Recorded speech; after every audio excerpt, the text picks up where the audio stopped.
very timely that you talk about this. I'm going to start with an Inman.com article. It's the 2023 housing market, a real estate reckoning is at hand. So this is about economists and other housing experts predicting the market and that it'll be more balanced among buyers and sellers. Home prices won't change much while mortgage interest rates will continue to dip. So I'm just going to look at the inventory portion of this just as a kickoff to your thoughts. And so it's the article as a whole, and that's the language we've been using pretty consistently, and that is that it is a more balanced market.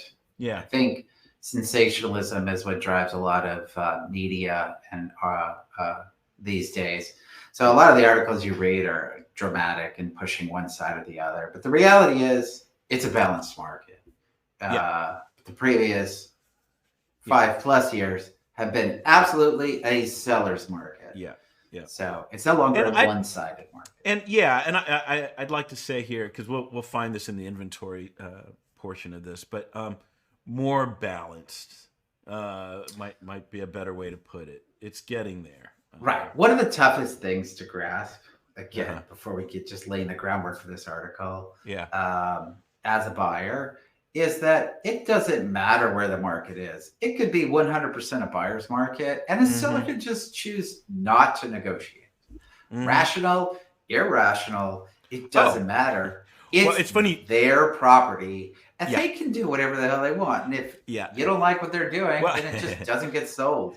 Right. Well, it's funny you say that because you're exactly right. Because that was the last story we have from like a week ago with the buyer. The seller just went cold, and you're like, "What? What happened?" Right. And it's really frustrating. And sometimes we feel bad as an agent. Like, there's got to be something we can do because there are some expectations that comes with a balanced market, but it's still each individual sale and what a seller is willing to do or not. Ultimately, they're in control. And I've seen people try to sell their houses for years, and you think they're crazy. And whether they are or they aren't, maybe they just enjoy the selling process and the attention that comes with it.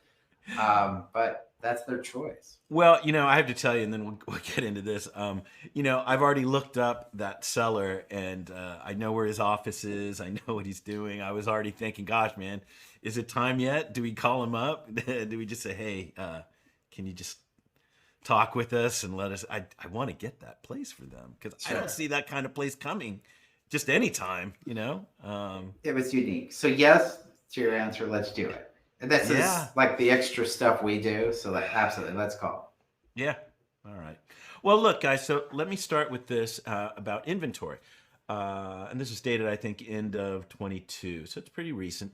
The for-sale housing supply is at historically low levels and likely to remain so even as inventory rises slightly in 2023, and new construction is focused on multifamily rentals, experts predict. Although inventory levels rose in 2022, they are still well below their long-term average, Gardner said. In 2023, I don't expect a significant increase in the number of homes for sale, as many homeowners do not want to lose their low mortgage rate. In fact, I estimate that 25 to 30 million homeowners have mortgage rates around 3% or lower. Of course, homes will be listed for sale for the usual reasons of career changes, death, and divorce, but the 2023 market will not have the normal turnover in housing that we have seen in recent years. Gardner does not expect a buyer's market in 2023, but does expect a more balanced one. A buyer's market is usually defined as having more than 6 months of available inventory, and the last time we reached that level was in 2012 when we were recovering from the housing bubble, he said.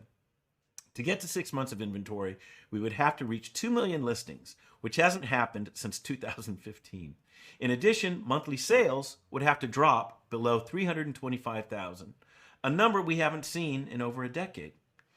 Hale predicts that inventory levels will continue to grow gradually by 4% in 2022 and by 22.8% in 2023.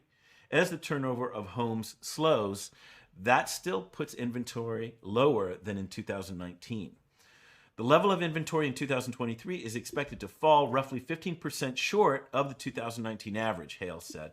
In fact, October 2022 was the first time that inventory climbed back to its 2020 level for the same time of year. Mar anticipates that building permits and housing starts will drop about 25% annually in 2023, with most of the pullback in single-family homes. Construction of single-family homes surged during the pandemic, which means builders need to offload the homes they have on hand without adding more supply to limit their financial losses, Mar said.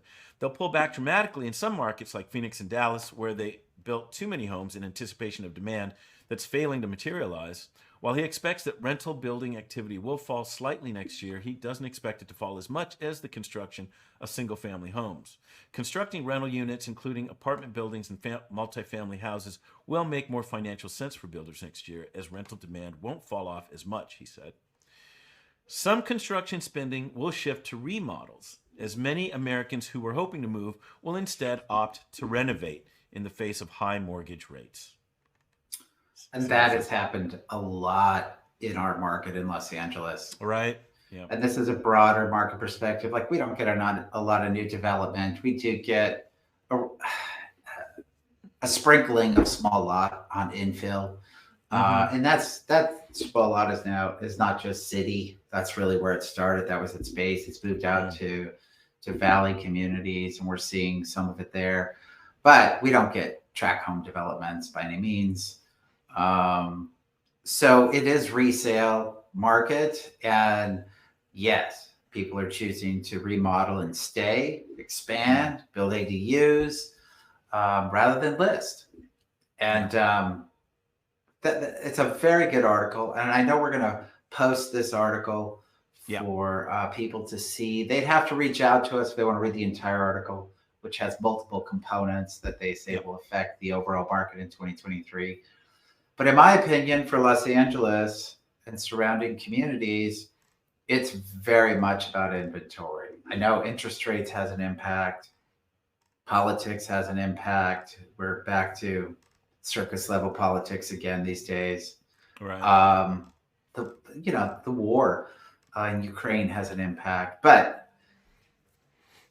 this is it. If inventory doesn't rise, it will never be a buyer's market, and buyers have to deal with that, and sellers should know that. More balanced, some more adjustments, some flexibility, but low inventory will always more than likely favor sellers. So that's what we wanted to point out today. Well, when he mentioned those numbers of the past, I was like, gosh, would we ever get there? I mean, he's citing things from a decade ago and earlier. You're like, even in a recent low market, I think the number was like 729,000 homes sold, where he's looking for 325. That just sounds impossible almost. Again, he's talking national numbers, and we need to follow our local market. Those things will shift more locally. But clearly we are still very low inventory here. You'll start finding pockets that inventory may rise in, and those areas, there's always a question of, and you always go through these little micro cycles where you might get a burst of inventory in a specific area, and then there's a sense of, the market's shifting. But then as soon as the inventory gets consumed, if it's not replaced right away, that's it. That little microcycle is gone. It's shifted out of that mode. Those are opportunities for buyers specifically, and that's something for sellers to be aware of. Sometimes if you're in that microcycle, you got to wait it out. Or if you see one that's happening, maybe there's a reason to have a short delay on going to market. So analyzing market and conditions is important, but the most important one is inventory at this point.